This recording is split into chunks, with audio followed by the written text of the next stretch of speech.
Yo, JD here, Limitless, and as you can see back on F1 2020 as always, and we are at Spain here today because this is the TSRL evaluation race. This is the closest thing to a league race that we've had so far on this game, and basically when you sign up to the season you have to do one of these races to just test your racecraft, just your pace and everything like that.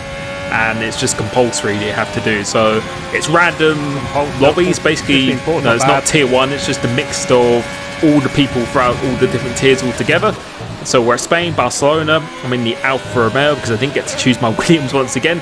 And we're going around on the medium tyre because it's very kind of touch and go to go on the soft to the hards. I did test it and I think it is possible, but on this game you're quite susceptible to getting a puncture even as little as 60 to 70%, so it's very kind of risky in a way. So this race, as I said, is not a proper league race. It's still an opportunity to test, so I thought I'm going to start in the medium tyres no matter what, as long as I finish the race, of course, which is quite important for the evaluation race.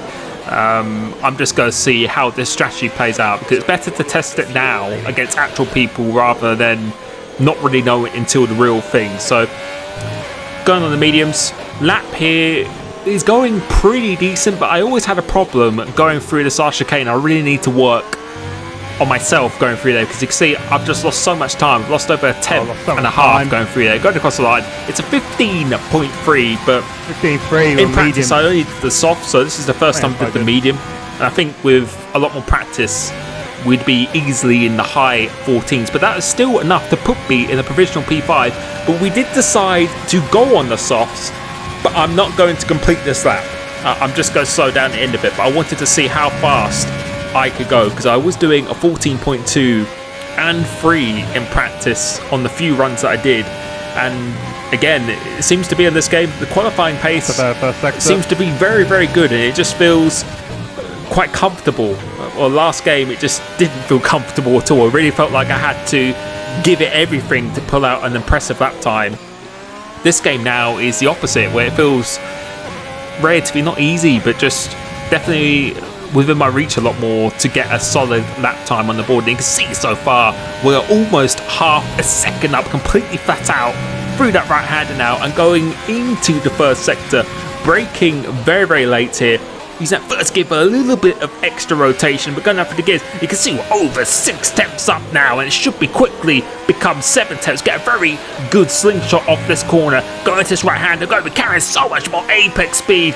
Jewel puts in a 14.8, almost a 9 on the softs, and coming off this last corner we would be over a second up on our time. But as I said, we have slowed down because I just want to use this race as a test. I just want to see how good the mediums are, and from what I've seen so far I think a lot of tracks you'd be able to start on the soft. So we qualify P5 and we're about 6 tenths clear of the next medium runner, so I felt there was a lot more time in the tank as well on those tyres.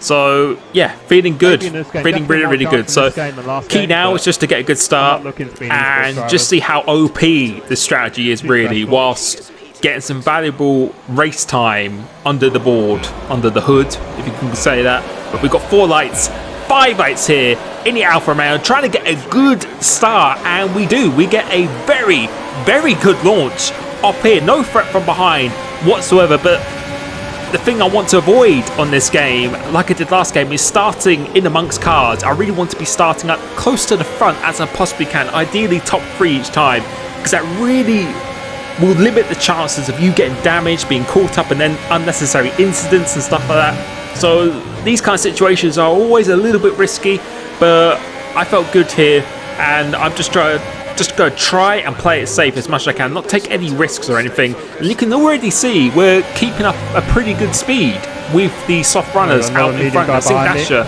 and a few guys ahead are no mugs or anything at all. They are very quick, but now they're going to go side by side through here, and this is not what I want. I don't want people doing this, and that has now actually put me under a little bit of pressure from behind from Critchley AMS.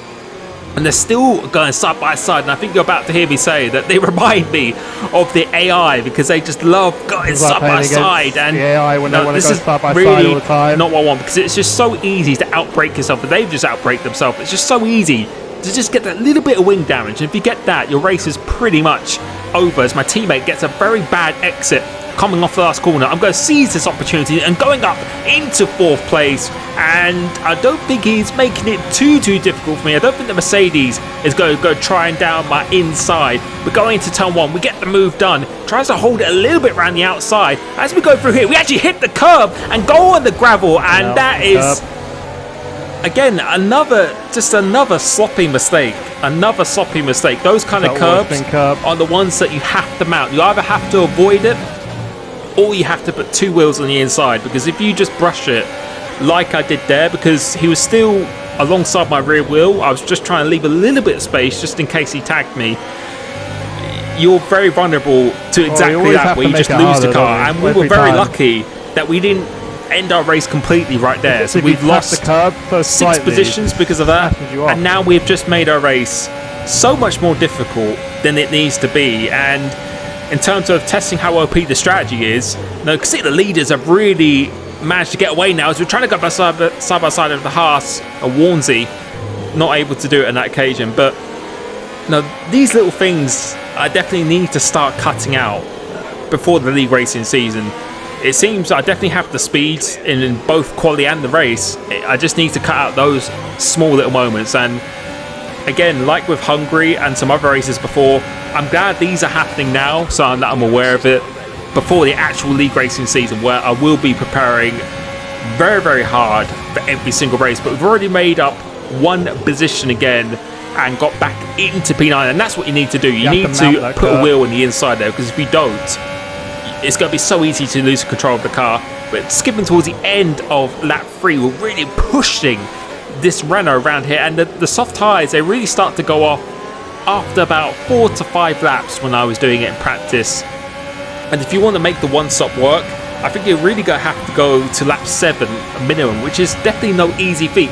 But now we're in a bit of a predicament at the moment, and I think I had this at Brazil and TSRL. If you're the 3rd man in a 3-car DRS train, it's just so hard to overtake, because Slipstream is not powerful in this game as he goes out wide. So I'm going to seize this opportunity, which has really helped me out. But if you are that 3rd man in that train, it's going to be so hard for you to overtake anyone, because the guy ahead of you can just overtake the guy ahead, and then they can just keep switching positions. And as I said, Slipstream is definitely not as powerful as it was last game, and Dirty Air being more significant, it's going to make it that much harder to overtake. And you'll see throughout here, and I'm thinking future league racing videos and stuff as well, it's just so hard to follow people closely. The car becomes very unpredictable, but at the moment we are really casting our way through this field quite efficiently at the moment. So we've already made up a couple of positions again, but I keep on getting that chicane wrong, as my teammate has now gone into the pits, I think. But we really need to sort out that last chicane, and then that is really just through practice. And once again, AMS Thomas on the soft tyres. The mediums really should now start being the quicker compound. He's not really going to put up too much of a fight, so the recovery is going pretty nicely, but we have lost so much time to the leaders. We've lost a lot of time there, and our race, we always seem to make it difficult. I can't remember the last race where I've just led out front and just took a comfortable win or victory. I think the last race I did that was when I joined TSRL for the first time at Singapore, when I won by about 20 seconds. But apart from that, we've had a few wins along the way, but they've never been easy. We've really had to work hard for it, and this is another occasion where I've got my work cut out, and you can't underestimate people, because one mistake and your race could just be completely turned upside down. You can see the leaders are still quite a way ahead as we go into the back of the Williams, and just, I think with the soft tyres are now starting to go down, I'd really just misjudged my own braking point. It wasn't him braking early, like I said there, it was just me really misjudging it. So we go down the inside, he leaves some room on the outside, and we go around the outside to get the inside for the penultimate corner.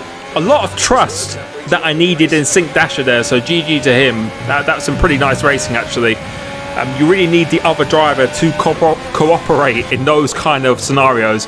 But we've now cruised up to the back of the Mercedes in front. And again, we just keep on getting this last corner wrong. We always get a really bad exit.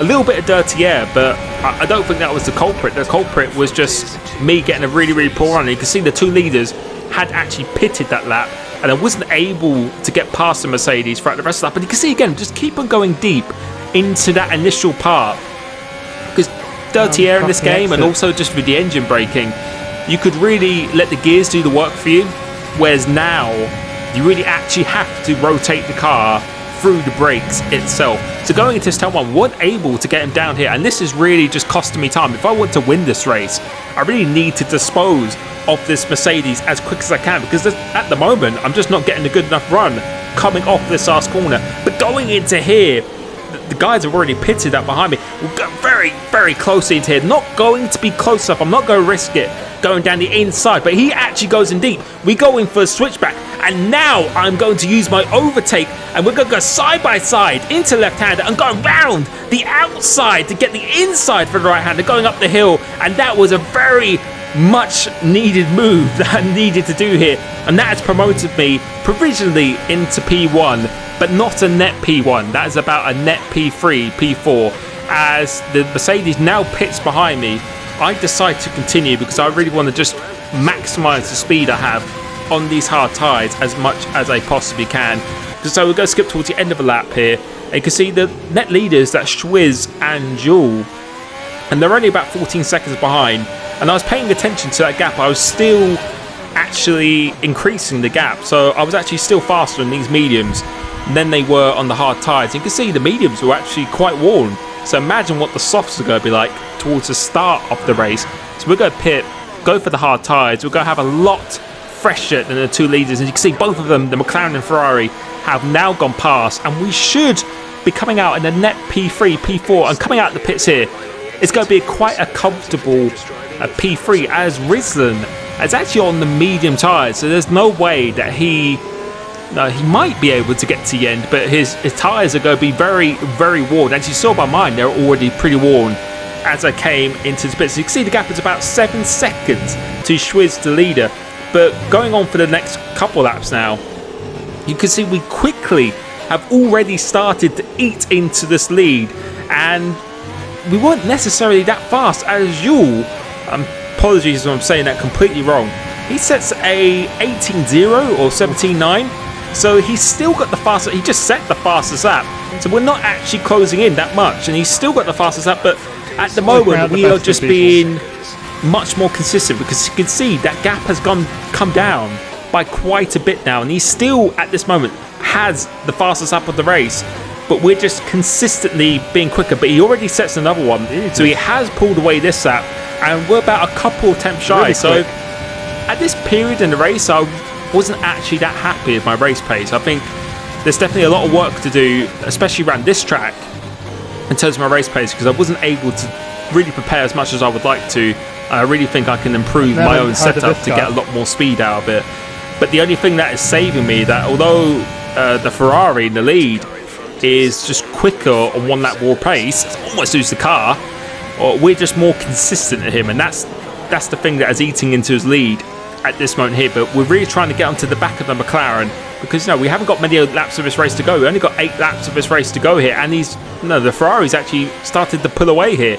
So we really need to get past this McLaren as quick as we can. We've got 0 pressure from behind, and I think we are not even going to get in the DRS zone, but we do set the quickest lap now. So now I started to feel a bit better, starting to put together much more better laps. And going over this curve again, it's always that initial part. I just get a very, very scruffy line, and you can see we're starting to eat into the lead of the Ferrari. So we gained about 7 tenths in the past lap or so. Don't think we're going to be close enough, so I avoid using overtake on this occasion, and I think we're just going to show an example of what it's like to follow another car, because you can see it's just very, very hard to get early on the throttle just because of this dirty air, which some people say it needs to be an even bigger impact, but I think compared to last game it really is. It just makes me feel that the car is just going to wash away from me, and you can see the leaders now starting to pull away again.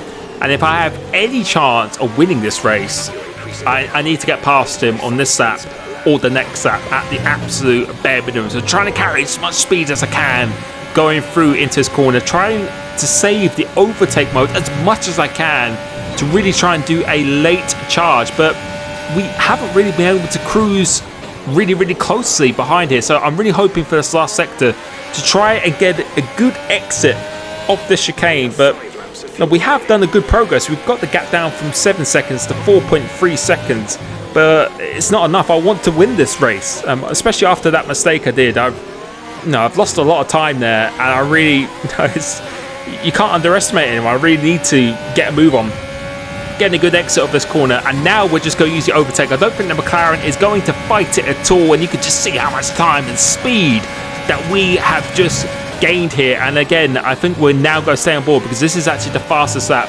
that I have done in this race completely. So we're really pushing hard now, seeing how many seconds penalties that the leader actually has, and I think he doesn't have any penalties whatsoever. So we really need to, let's see if he does or not. And he actually does have a time penalty. In fact, they didn't realise that. So all we need to do is gain another 4 attempts, get inside that 3-second window, and then we will be winning this race. But no, I don't like winning races through penalties. I want to win it on track, but we only have 3 and a bit laps of this race to go here. So going purple first sector, through that DRS and overtake, going green in the middle sector, and let's see how much time I can start making up, because I have a feeling now that his tides are slowly starting to go off, because you can see how much time I've pulled away from the McLaren behind already. That was definitely a much better chicane, and you could just see through the last sector alone we've gained about 2 to 3 tenths on the leader, and going across the line is a 17.2. so that is more like it. That is more like the speed that I am very much looking for. And going across the line again, it's going to be a 17.9. You can see we gained another 4 tenths, and the guy behind has lost about 9 tenths, and you can see the gap has actually then stabilized. So we didn't gain that much in this lap, but I think I'm trying to save my overtake for this last lap. But right now we're doing everything we need to do. We will be winning this race. Gained another 2 tenths going through here, but going through this last chicane, and you can see he has gone off and spun off, and that was a really big shame for him. He spun. And I can confirm, he told me after the race, because I said to him his pace was really good. He's on the controller and his batteries ran out, so he didn't actually spin by himself. I'll take his word for it. But that means he spun out, and that was very unfortunate, because he drove an absolutely excellent race, and I was really impressed with his pace actually. So coming across the line, we end up winning despite that mistake. We've come back, and the consistency and pace in the end was enough, but a harsh reminder that you need to be doing races without errors, because against the very top tier, it'll be very costly. But I can confirm that Jules said that he was on the controller and he was running ABS as the only assist, and there's been a lot of debate about how quick that is. A lot of people saying it is quite a bit quicker, but I haven't tested it myself yet, so I will wait until I test it. But nonetheless, you still have to get it round, and no, he did a very good performance. Overall, very happy with my pace. Just need to cut out those small little errors, but very much looking forward to this league racing season. I hope you enjoyed this video, and I will catch you very soon. Peace.